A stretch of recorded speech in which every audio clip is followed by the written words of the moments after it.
probation, and her license is revoked for 3 years, same amount as the probation. Yeah, I mean, essentially, the victim, and I think his attorney may have said this, is okay with that sentence. This is a horrific case. It's a terrible case because of the outcome. I mean, this poor kid was 17 years old.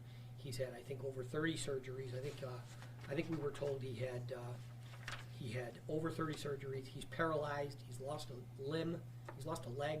I mean, this young man's life is really been, destroyed. And whether she got a year in jail or 3 years probation, I think, quite frankly, wasn't gonna do anything for him. So it's an awful case. It's not an intentional act.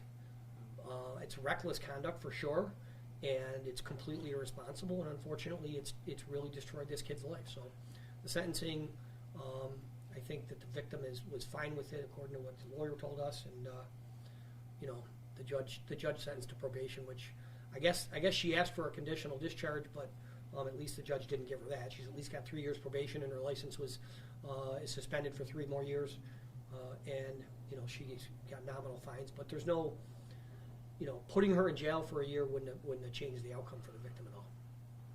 Can you talk about what happened, like what the circumstances of the yeah. case? Sure. It was around 8 o'clock in the morning. She's driving a garbage truck for the city of Buffalo. She's actually late. She's running late, and she's on the west side. She's on Rhode Island, and because she was supposed to pick somebody up that she works with, that was in the vehicle with her, and because she was running late, apparently she's going in reverse down Rhode Island, which is a one-way street, and she's going the wrong direction. She's going against traffic in reverse for at least one city block, going way too fast. I mean, there's video of it. She gets all the way to 14th in reverse and has to wait for traffic on 14th to clear. And then there's traffic, that clears on 14th. She goes across that intersection, and on the other side on Rhode Island stops her vehicle. And when she stopped, there's a pedestrian, this 17-year-old boy, who is watching her and waiting. And once she passes him, she then puts it in forward. She puts the truck now and starts to go forward a little bit. And when he sees that, he then walks behind the vehicle, behind the garbage truck. And then she immediately throws it into reverse again and runs him over. I mean, it's horrific. He went to Children's Hospital, he went to ECMC, and 14 months later, he's still in the hospital. And his life is, forever changed. I can't even imagine what he and his family are going through. Didn't she run him over twice? Well, I mean, there was some civilian testimony or indication that would have happened. Again, Paul, I don't think it was intentional, but when she went backwards, I think she then have moved the truck again, and quite the civilian who was on the scene, thankfully, informed her what had just happened and was screaming at her to get her to stop and get out of the truck, and that happened. So at least, I mean, I suppose it could have been worse. It's hard to imagine, but at least the civilian was helpful in this situation and comforted him right away until the ambulance and the emergency personnel could show up. And apparently she had somebody on the truck that could have been walking behind the truck to make sure she wasn't, because their backup camera, this is what his attorney, the victim's attorney, is saying. Their backup camera wasn't working. Yeah. There was someone on the truck that could have got out, said, okay, you can come back, you know what I mean? So, but they didn't do that. So. Yeah, I mean, I understand that there are different policies for the city of Buffalo, sanitation department that were not followed, and we've been told also that the backup camera was not operable, and that there's supposed to be a spotter out there when you're going in reverse, which did not occur.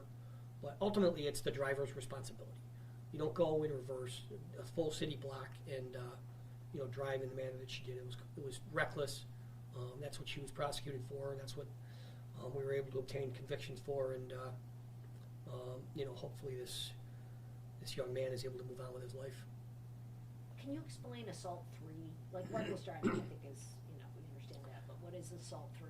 So the original charge was driving recklessly, and the manner in which she was driving was reckless, and that it resulted in a serious injury.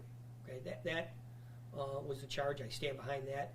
You know, the victim, and through his attorney, you know, let us know that you know, she's 48 years old at the time of this, and she's got no criminal record.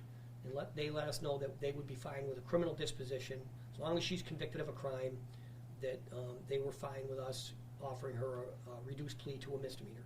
The assault third is just, you know, recklessly causes injury instead of serious physical injury to this young man. And I'm sorry, Maki. And the assault second does so with a dangerous instrument. The dangerous instrument, obviously, being a 60,000-pound garbage truck.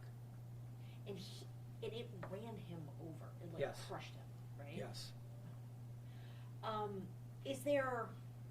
I mean, this is probably more in the policy again, but how do you prevent this? How do we keep this from ever happening again? I mean, it's, you know, I guess, first of all, you know, I mean, people, I mean, I'm sure you guys see it on your way to and from work every day. You know, people drive recklessly. I have people passing me in the right lane and people driving like way too fast. It happens every day. I mean, I think we got to educate people, continue to try to educate people about how, you know, the horrific tragedies that can occur when you drive like that. You know, there's absolutely no excuse for driving a sanitation truck, a garbage truck, in reverse on a one-way street, on a narrow street. I mean, Rhode Island's a narrow street. And, you know, it's, I mean, unfortunately, you know, this young man was you know, he's on his way to school, for God's sakes. And this, so but I think the other part of it is, you know, she's employed at the time for the city of Buffalo, and, you know, they should make sure that people that are driving their vehicles are not doing so in a reckless way. So I think it's a lesson for them too, and hopefully they're learning from it and teaching, you know, talking to their employees about, you know, how they drive their vehicles. And her CDL had like lapsed at that point too, right? She had a CDL.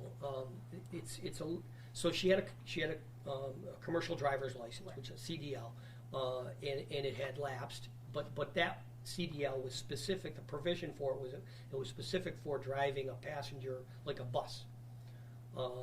And so apparently it was a simple administrative fix. So literally that day, the day of the accident, she went to the DMV and told them, look, I'm not using the CDL for that purpose anymore, and they immediately reinstated her license.